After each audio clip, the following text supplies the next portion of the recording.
Hello everyone, my name is Ray My name's Tammy. and we are Real Estate Couple. We're building financial freedom through real estate and we're documenting our journey here. Today we're going to talk about the step-by-step approach to buy, furnish, and set up, all the way to profiting from your Airbnb investment. The playbook that used to work back in 10 years ago, 5 years ago, doesn't really work anymore in 2025. And these are the exact 10-step approach that we take personally towards setting up a profitable Airbnb. Disclaimer that this is not a professional advice. This is just what we do personally on how we decide and furnish our Airbnb. That's not better. Just a disclaimer, this is not a professional advice, but this is just what we personally do to furnish and decide on how to set up our Airbnb. Do your due diligence. So let's get right into it.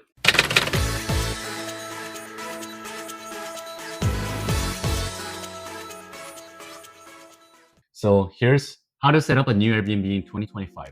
Step 1, check your purchasing power. Know how much mortgage you qualify for and understand your current financial situations. And check how diversified your portfolio is. So obviously everyone has a different financial situation, but understanding how much you can pay to down payment, how much you can spend to set up and furnish the home is going to be very critical. So understand your situation and your diversification strategy. If you're very heavy into stocks and index funds, the real estate might be a good way to diversify as well if it's your first portfolio. Yeah. If you already have an Airbnb, for you to diversify, maybe you can also look at other areas that you don't already have an Airbnb to. Step 2, we gotta set your goals. So you gotta determine whether if you want to focus on cash flow or appreciation, or if your goal is just to diversify your investment portfolio, or if this has some emotional attachment, you want a vacation home. So set your goals, or it could be combinations, it could be just one or the other. Yeah, because if you're purely going into it for cash flow, you might not have to worry too much about if the market has a lot of appreciation potential in the long term where companies and population is moving towards that. And you can just solely focus on the cash flow play. Whereas like if you're going for appreciation, then you may not focus too much on the monthly cash flow that you're getting, but you're going in and keeping the Airbnb for the more long-term appreciation play. I think personally, you can go after both cash flow and appreciation if you have a right strategy in mind, but just know what you're going in for. And also, you may not go for the most profitable strategy. You're more focused on having a vacation home for your own self, and cash flow and profit is not top of your mind. So you want to have a home that you personally feel emotionally attached and feel good about having the home and go to. And while you're not there, you rent it out on offset basis. For us, we mainly focus on cash flow and appreciations. So for us, it's really important that every month it's cash flow positive, and the area where we invest in has a big upside for appreciation. So we look at the city's growth, the influx of populations, just near around the neighborhood, the safety, the schools, neighbors, etc., etc. Step 3, shortlist a few geographical areas of interest. So this one is mainly just elimination steps. If there's a areas, whether city or a state specific, that you want to avoid in general. So for us, we like to invest a lot in United States and also in Republican states, because they're usually more business friendly. So we typically avoid Democratic states where they are really tenant protective. Is that the right term? Yeah. They're really protective for tenants. They care about tenants' right and all the stuff. So that's something for us, is really important for long-term Airbnb game. And also just know yourself whether you want the Airbnb to be close to your current residing area. So proximity is something to think about. For us, we're very open to having a Airbnb remotely. So we don't really care if the home is right next to where we live.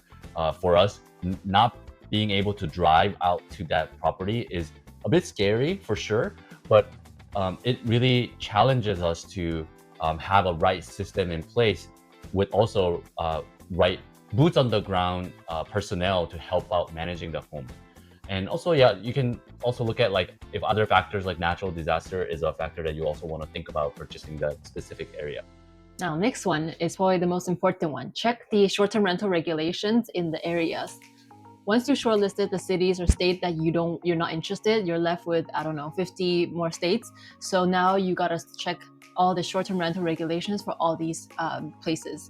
So we are in 2025, everybody's leveraging ChatGPT and all the other AI tools, and they are very, very helpful in terms of getting you quick results.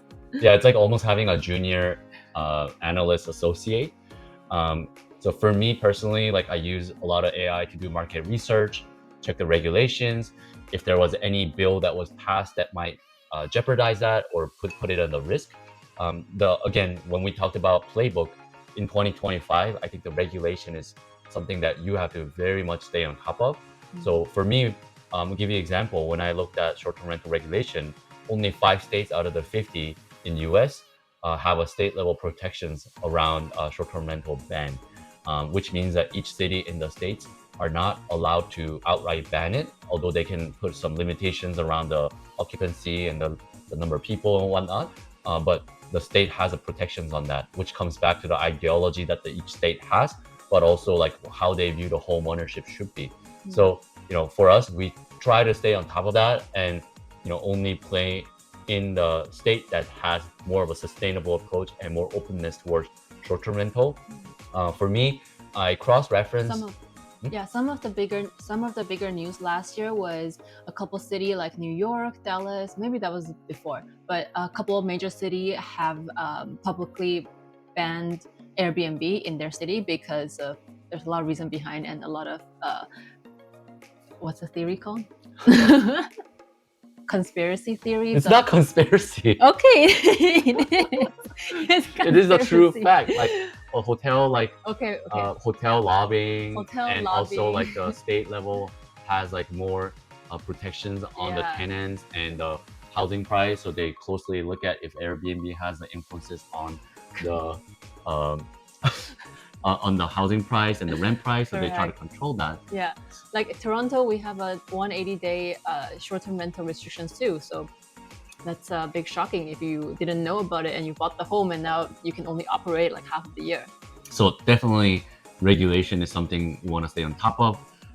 We personally use cross-reference across like Manus, ChatGPT, especially the deep research mode, and then the Claude and Grok to just cross-reference them and leverage them as like a junior analyst. Below the city and state level regulation, there's also bylaws if you live in a condo and apartment. So in Canada, strata, or US, it's HOA.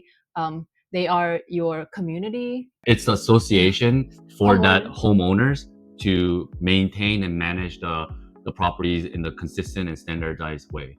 Yes, a lot of these stratas, they would have another layers of short-term rental regulations. So be aware of that. That's something that we always avoid. Anything that has HOA or stratas, these the bylaws can change really quickly.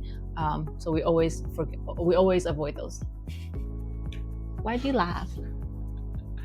Conspiracy theory? Yeah, conspiracy. Really? We think it's the hotel, but they never admit it. No, it's a proven fact. It's public. Anyways, step 5, conduct market and data analysis. This is where qualitative and quantitative analysis really come in. So basically, you want to make sure that the investment you're making is going to profit you, right? Because think about it, you could actually put the money into stock market, and in a traditional long-term sense, they have really made 7 to 8%, a long-term basis. So you want to also compare, like, is this a right strategy? Like, what are the competitors? How many competitors are in there? What is their design like?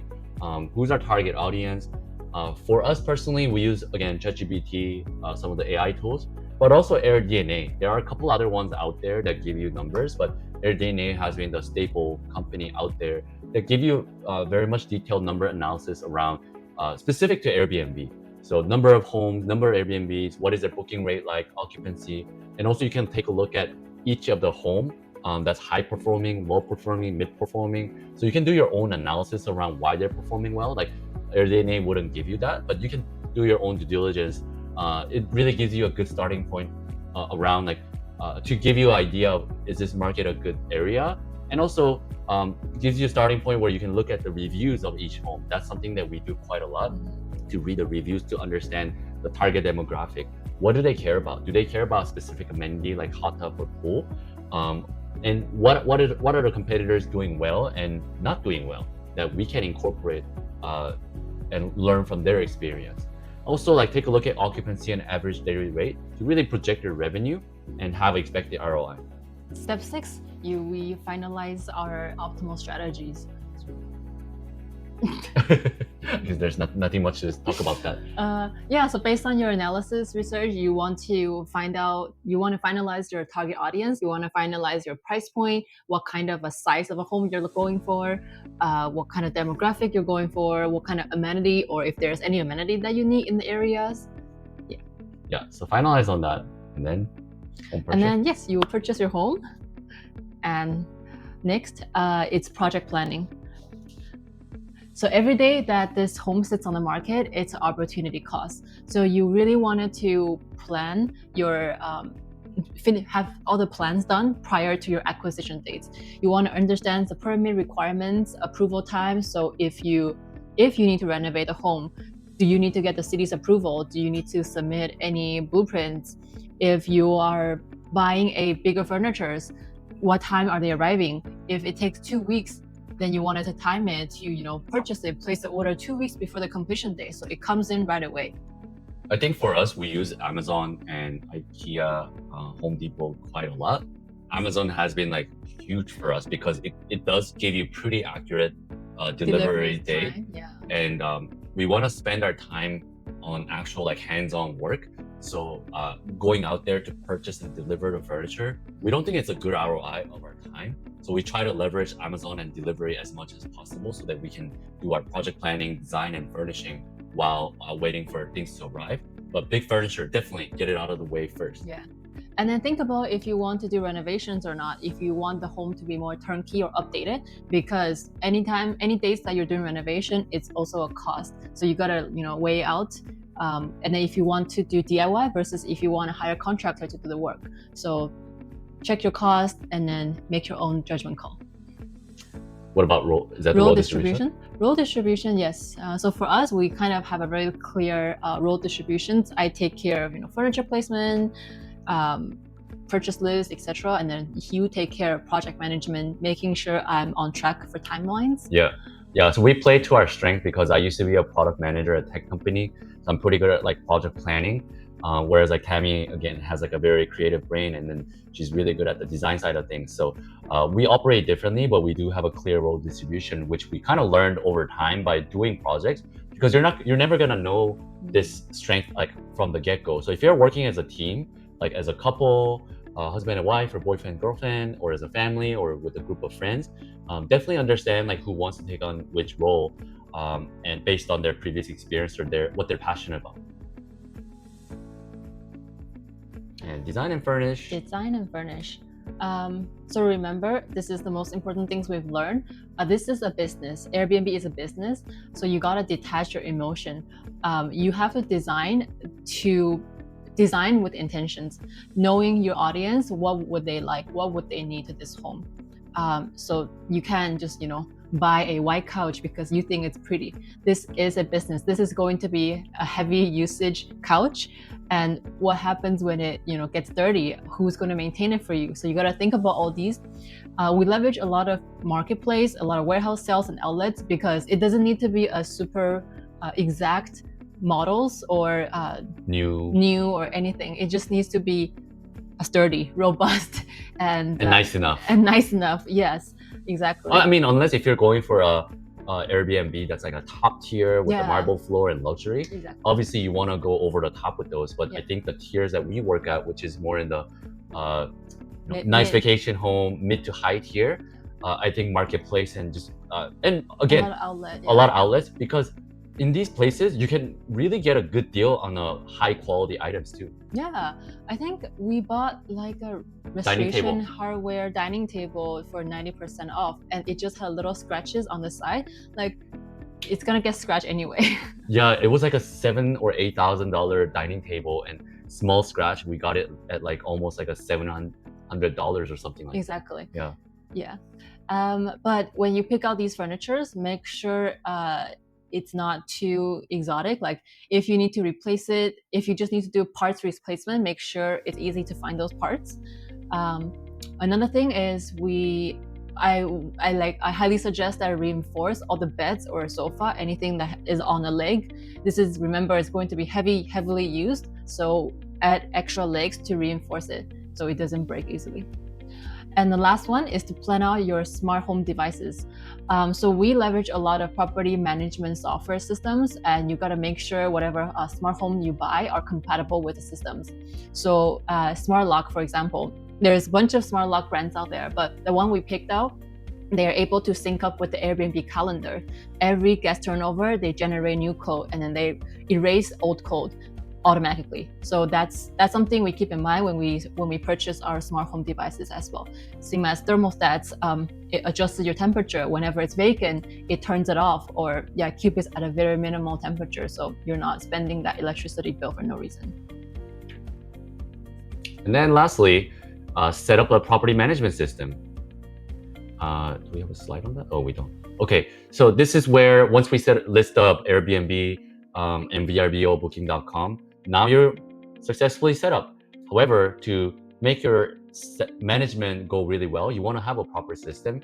We try to take advantage of a lot of automation system. We use Hospitable for Channel Manager, which helps you centralize the communication in one place and also send the automated check-in and inquiry messages, but also integrate well with the large, like the smart lock, thermostat, and also with the Price Lab, which is a pricing software that dynamically changes based on the competition, seasonality, any events that's happening around.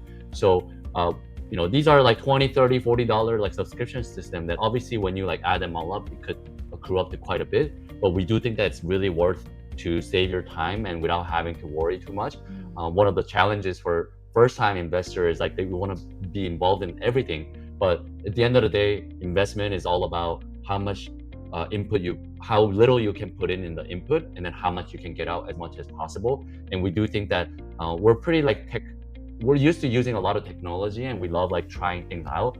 So especially with like nowadays, AI has really come up. So we're experimenting with a lot of them, but think about like what systems or softwares or AIs out there you can leverage to make your life a lot easier. All right, so that was the 10 steps on how we research and set up an Airbnb in 2025. To recap, we gotta leverage AI for your research, have a differentiator when you design the homes, and also check the short-term rental regulations in the cities and all the upcoming changes too. Hope you have a successful Airbnb and real estate journey, and hope this helped. Yeah, see you guys next time. Bye. Hetty's here too. Bye bye.